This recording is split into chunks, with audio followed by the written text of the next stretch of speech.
एक पप्पू यादव से बिहार संभल जाएगा क्या? कोरोना संभल जाएगा क्या? जब तक सरकारी तंत्र नहीं जुटे, जनप्रतिनिधि नहीं जुटे, तब तक इस बीमारी का इलाज संभव नहीं है। नमस्कार, आप देख रहे हैं वैश्य व्यापार न्यूज चैनल। कोरोना काल के महाकाल एपिसोड में आपका स्वागत है। आज हम आपको बिहार के छपरा विधायक डॉक्टर सीएन गुप्ता से हुई लाइव बातचीत दिखाएंगे। कोरोना काल के महाकाल, जी हाँ, सही सुना आपने, जो इस कोरोना काल के संक्रमण में महाकाल के रूप में उभरे हैं, उन्हें वैश्य व्यापार न्यूज चैनल सैल्यूट करता है। वैश्य व्यापार न्यूज चैनल से जुड़े बोर्ड मेंबर्स, लाइव मेंबर और हमारे भिन्न भिन्न जिलों में तैनात रिपोर्टर्स सिर्फ इस कोरोना काल में रिपोर्टिंग ही नहीं, बल्कि अपनी मौत की परवाह किए बिना मरीजों को निशुल्क खाना पीना, शमशान में लकड़ियों को जुटाना, कोरोना के मरीजों को शमशान तक पहुंचाना और यथासंभव निशुल्क ऑक्सीजन मुहैया कराने जैसे काम किए जा रहे हैं और फ्रंट लाइन में ये खड़े हैं। तो देश के वैश्य एवं व्यापारी समाज इनकी भूमिका एवं योगदान को भुलाया नहीं जा सकता। इन्हें सदियों तक इतिहास याद रखेगा। वैश्य व्यापार न्यूज के खास एपिसोड कोरोना काल के महाकाल में आपका स्वागत है। मैं आपके साथ माधुरी कश्यप। आज हम आपको बिहार के छपरा के विधायक, जो बीजेपी की ओर से विधायक हैं, डॉक्टर सीएन गुप्ता से लाइव हमने खास बातचीत की है। चलिए आपको सीधे हम लाइव डिबेट की ओर लिए चलते हैं। हमारे साथ जुड़ चुके हैं सीएन गुप्ता जी, छपरा से विधायक हैं बीजेपी पार्टी से। सर, बहुत बहुत स्वागत है आपका वैश्य व्यापार न्यूज चैनल में।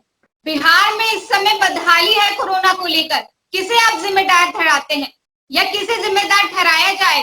ये त्रासदी पूरे भारतवर्ष की है, केवल बिहार की नहीं है। इसलिए बिहार वासियों को या इसके एडमिनिस्ट्रेशन को या हेल्थ विभाग को आप इसके लिए जिम्मेवार नहीं ठहरा सकते हैं। जनता आपकी तरफ देखती है कि हमारा सेवक है, हमारी हर आपदा में सहायता करेगा, आपको वोट ही इसलिए देते हैं। तो बिहार सरकार, उसके अधिकारी और जितने हम लोग विधायकगण है, प्रतिनिधि हैं, वो सभी लोग इसमें तन मन धन से लगे हुए हैं और कोरोना वासियों की सेवा हम लोग कर रहे हैं। सर, लेकिन ऐसे ही लगातार मामले आ रहे हैं, बिहार के लोग तड़प तड़प कर मर रहे हैं, इसे किस तरह देखते हैं फिर आप? धीरे धीरे संसाधन जुटाए जा रहे हैं और कोरोना का केसेस कम आ रहा है, मृत्यु दर घट गया है, संक्रमण दर घट गया है।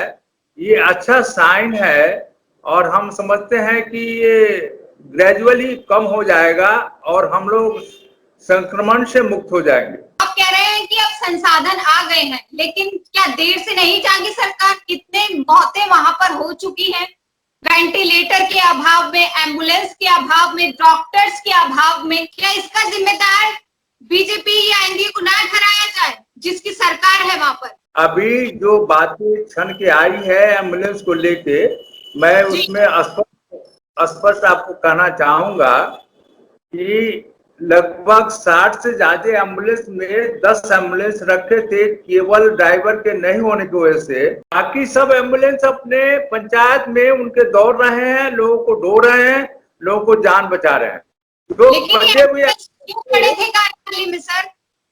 जो बचे हुए एम्बुलेंस थे उसके ड्राइवर उपलब्ध नहीं थे या किसी मैकेनिकल फॉल्ट की वजह से गाड़ी लगी हुई थी, नहीं चल रही थी। सर, अगर आपकी गाड़ी में मैकेनिकल प्रॉब्लम हो जाती है, ड्राइवर नहीं होता, तो आप तुरंत इसमें कैसे ढील बरती गई? इसकी सरकार को जिम्मेवारी दे दी गई थी। सूचना माननीय हमारे सांसद राजीव प्रताप रूडी के द्वारा जिला पदाधिकारी को इसकी सूचना दे दी गई थी। हम समझते हैं इसमें किसी भी ढंग से हमारे सांसद दोषी नहीं है। सांसद दोषी नहीं है तो आज पप्पू यादव क्यों जेल में है? क्या उन पे खुन्नस नहीं उतार रही बीजेपी? जेल का कारण उनका पहले का इतिहास है। आज से 20 साल पहले लगभग मधेपुरा में जहाँ के सांसद थे, कई केसेस है जिनके ऊपर जिसकी वजह से वो भीतर है। कोरोना काल में ही क्यों सरकार को याद आया 32 साल पुराना केस उखाड़ने के लिए, जबकि वो जगह जगह जाकर लोगों की मदद कर रहे थे जमीनी स्तर पर जाकर। इस गिरफ्तारी के बाद तो पप्पू यादव की लोकप्रियता और बढ़ गई है। क्या ये घाटे का सौदा साबित नहीं हुआ एनजीए के लिए, नीतीश कुमार जी की? हम नहीं समझते हैं ये घाटे का सौदा होगा। हमारे सांसद महोदय की लोकप्रियता अपनी जगह पर है।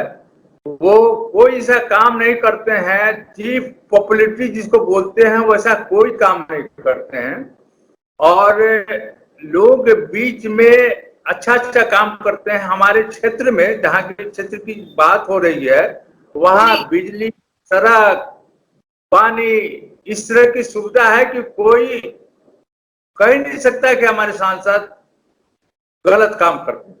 सच्ची लोकप्रियता के लिए लोग दूर से आके कुछ सगुफा छोड़ जाते हैं, जिसकी वजह से अपना नाम कमाने का उनको फिक्र रहता है। सच्चाई यही है, इसमें भी हमारे माननीय रूडी जी का कोई दोष नहीं है। यानी आप सीधा सीधा बचाव कर रहे हैं और पूरी तरह से पप्पू यादव जी के ऊपर हमलावर हैं। आपको नहीं लगता कि वो अगर थोड़ा भी अच्छा काम कर रहे थे, जमीनी स्तर पर रह के कार्य कर रहे थे, लोगों से अस्पताल में मिलने जा रहे थे, कोई भी बीजेपी का नेता या फिर नीतीश कुमार की पार्टी का नेता क्या अस्पतालों में गया या गाँव में गया, लोगों की तकलीफें जानने के लिए गया? जा रहा था तो केवल पप्पू यादव जी जा रहे थे। एक पप्पू यादव से बिहार संभल जाएगा क्या? कोरोना संभल जाएगा क्या? जब तक सरकारी तंत्र नहीं जुटे, जनप्रतिनिधि नहीं जुटे, तब तक इस बीमारी का इलाज संभव नहीं है। अगर पप्पू यादव से बिहार नहीं संभल रहा था तो क्या इसलिए केवल मात्र उन्हें जेल में डाल दिया गया, ये समझ लिया जाए? जेल का कारण तो बड़ा स्पष्ट है कि उनके ऊपर जो चार्जेस थे वो पड़े हुए थे, उसको चार्जेस को उनको दिखाया गया है, सरकार नोटिस ली है और वो जेल में है। अभी सर मेरे पास आंकड़े हैं, कोरोना काल में जो आरा में एक बड़ा अस्पताल तैयार किया गया है, लेकिन वहां पर डॉक्टर नहीं है। सारंस में 40 एम्बुलेंस है लेकिन ड्राइवर नहीं है। मधेपुरा में कोविड अस्पताल तैयार किया गया है लेकिन ताला लगा हुआ है। सहरसा में ऑक्सीजन लेस अस्पताल बनाया है लेकिन वहां भी ताला है। अब इस पे क्या कहेंगे आप? मैं दूसरी जगह की बात नहीं कर सकता हूँ जहां हम गए नहीं है, जिसके विषय में हम जानते नहीं है, उस पर मेरा कुछ भी कमेंट नहीं होगा। मैं सारण के विषय में जानता हूँ और मैं जो जानता हूँ आपको हमने स्पष्ट रूप से बता दिया। सरकार आपकी सरकार है, इसके नाते तो आपका जवाब देना बनता है सर। बिहार में आपकी सरकार है, बीजेपी की नीतीश कुमार जी की मिली जुली पार्टी है, सरकार है उनकी वहां पर। जहां तक हमारी समझ है और हमें जानकारी है जी, कोरोना काल में बीजेपी की सरकार अच्छा काम कर रही है। तो आंकड़े लगातार सामने आ रहे हैं, उसको वो तो कुछ और ही चीजें बयां कर रहे हैं। आंकड़े नीचे आ रहे हैं, ऊपर नहीं जा रहे हैं। आप गौर से देखें या आप आंकड़ों को देखें गौर से। जहां तक हमें जानकारी है संक्रमण दर घटा है, मृतकों की संख्या भी घटी है। इसलिए ऐसा हम लोग मान के चल रहे हैं कि हमारा काम अच्छा हो रहा है। जहां तक टेस्टिंग का सवाल है अच्छा हो रहा है, लोगों की सेवा का जहां तक सवाल है वो ठीक हो रहा है, ऑक्सीजन की उपलब्धता ठीक हो रही है। पहले उपलब्धता कम थी, अब उपलब्धता हो रही है। हम ऐसा मान के चलेंगे कि निकट भविष्य में हम लोग उस पर काबू पा लें। सीएन गुप्ता जी, हम आपसे जानना चाहेंगे, वैश्य समाज को लेकर मैं आपसे एक सवाल करना चाहूंगी। क्या आपको लगता है बिहार में वैश्य समाज का वोट बैंक अभी निर्धारित नहीं है? बिल्कुल, आपका कहना सही है। और जहां तक हमारा अनुमान है कि वैश्य समाज एकजुट होकर बीजेपी को वोट देती है और बीजेपी जीतती है। बीजेपी की सरकार में हम लोग का बड़ा अच्छा प्रतिनिधित्व है। लेकिन राजनीति में वैश्य समाज को तो जीरो समझा जाता है। हम आपसे जानना चाहते हैं कि आपने वैश्यों के लिए जमीनी स्तर पर क्या कार्य किए हैं छपरा में रहकर? यहाँ सिर्फ वैश्य समाज की बात है। वैश्य समाज के लिए काम किए हैं या हमारी पॉपुलरिटी है, इसका उदाहरण यही है कि मैं 2 बार से विधायक हूँ और वैसे लोगों को हराया हूँ जो बड़े रसूख वाले हुआ करते हैं, उनका बड़े यहाँ दबदबा है। सामान्य होते हुए भी हमारी पॉपुलरिटी को लोग जानते हैं और हमें जिताते हैं। इसका मतलब है कि हम शहर के लिए, अपने क्षेत्र के लिए काम करते हैं। सुबह से शाम तक हम फोन ही अटेंड करते हैं, लोगों की सेवा ही करते हैं।